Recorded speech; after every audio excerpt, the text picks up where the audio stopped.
one of the things that happens early on in a Common Security Club is there's an activity in one of the early sessions that we suggest people go through when they use the Common Security Club curriculum. And there's a family, and I heard about this story from a minister in Washington State. There's a congregation, and there's a woman who's a member of the congregation, and her husband had died a couple of years before, and she was a new member of this congregation, relatively new. And there's a part of this session where people come and they make a list of the things that they have to offer that they could bring to the group. It could be skills or tools or things like that, things that they could barter, and then things that they need that they could ask others for. And so people come and they compile these lists, and it's almost like an offering. It's an offering of gifts, and it's an offering of needs. So this woman said, well, what I have is my husband's truck. It's been sitting in the driveway for 2 years. I've been paying the insurance on it, and I kept thinking that it might be useful to somebody, but it essentially sits there. And what I need help with are all the things my husband used to do. He used to do a lot of the outdoor, getting the house ready for winter, putting up storm windows, and I don't like to stand on a ladder and change light bulbs, and he used to do that. And I could just use some help with some of these household things. And so the group of 15 were sitting around sharing these things, and a number of them said with surprise, well, you have a truck? That's terrific, because a lot of people could periodically use a pickup truck for various things. And so her life has been transformed by the fact that people are bartering for the use of the truck and doing skill exchanges, and more important, just people are getting to know each other and sharing food and sharing skills. We sometimes reassure people that Common Security Club has some limits. We can't be your bank, we can't be your house, and we can't necessarily be your therapist. But that still leaves a lot of space for people to do lots of things that we can help with. And the reality is, as people get to know each other, there really are no limits. There's a Common Security Club in Florida that had met for 6 months, and they decided to stop meeting. The folks there said, this has been really useful and we don't need to meet anymore. We know each other better, we know each other's economic situations better, we can call upon each other as needed.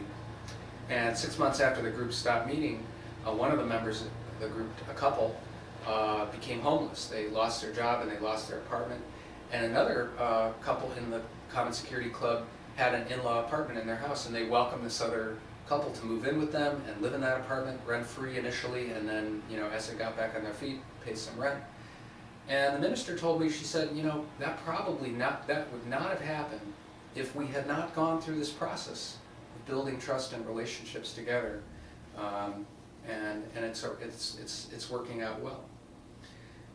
In my Common Security Club, one of the folks, after we'd been meeting together for a couple months and we had developed even a stronger sense of trust, she said, I'd like to come and bring my budget and share it with the group and sort of let you see kind of what's going on for me. Here's what my income is and here's what my expenses are.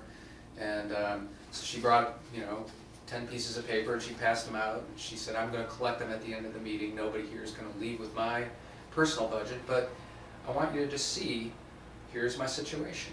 And it was a really terrific discussion. People brainstormed ways to save money and brainstormed ways to kind of work on reducing some of her expenses and things that they could share that would reduce the expenses. And most people, I think the most important thing she said was that people were aware of her situation. And at the end of the meeting, she collected her budget. And a couple other people in the group said, well, I'd like to do that next time we meet. And so we jokingly called those the budget makeovers, and that this was a chance for people to share really what their economic circumstances were.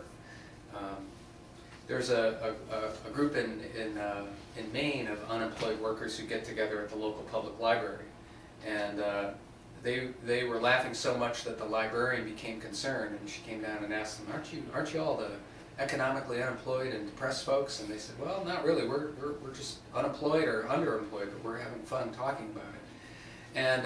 And this group did a lot of what they call resource sharing, and they sent us a list of like 30, 40 things that they had done, tools that they'd exchanged, skills that they'd bartered.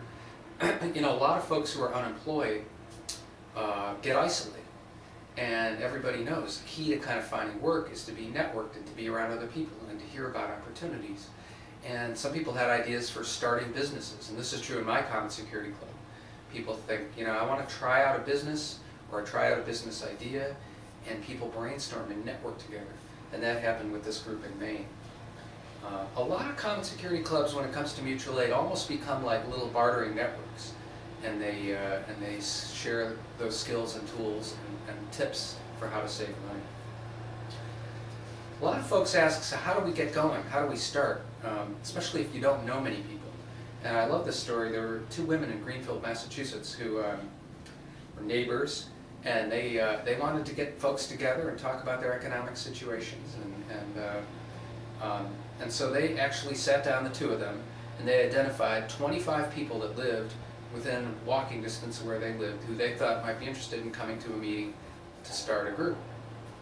And they sent out letters. These were not internet users, so they sent out the letters with those little stamps and put them in the mailbox and all that, and said in 2 weeks' time, Sunday 2 weeks from now, we're going to get together, and if anybody wants to come at 8 o'clock or 7 o'clock. And 21 of the 25 people they invited came. And they've now been meeting for several years. They meet a couple Sundays a month, and they call themselves the Neighbors. And they learn together, and they do mutual aid, and they let each other know about different kinds of social action things happening. And they've decided to start another night a month where they just get together and play games and have games night. And they call that their affordable entertainment night, games night. So a lot of important community building happens around these clubs. In Fort Wayne, Indiana, there's an unemployed and anxiously employed workers group, and they've formed committees to help educate each other about using computers and how to get unemployment insurance and how to just deal with stress and what kinds of job opportunities might there be in the sort of new green economy. So I think that's just so much of the importance of that.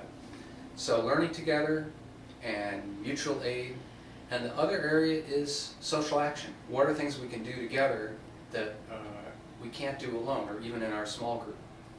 And some of the Common Security Clubs have gotten very involved in working to expand health care, to get unemployment benefits extended, to protect consumers, so they've lobbied on legislation or let each other know. But a lot of the action is local. People have figured out how to start or move their money into credit unions and banks, local banks that are lending money to local businesses. And some of them have started community efforts to prepare the community, like a transition town, or what's called a transition town in some parts of the country, preparing for changes in the economy and the ecology.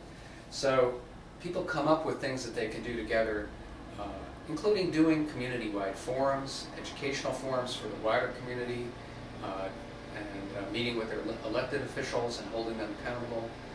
So it's part of strengthening democracy in many ways. And to the extent that there are existing campaigns in a community where people can plug in to increase economic security and jobs, some of these groups have become very involved in that. So those are a couple of stories here that, and every day we hear new stories, and we'll kind of update. You can read a lot of these stories at the Common Security Club blog, which is at our website, commonsecurityclub.org, commonsecurityclub.org, and you can see that we have also a blog at Yes Magazine where people can hear, and we keep finding these stories and interviewing folks and putting them out there. So if you have a story about something that your club has done or you've done in your community to increase your economic security, please let us know. Thanks.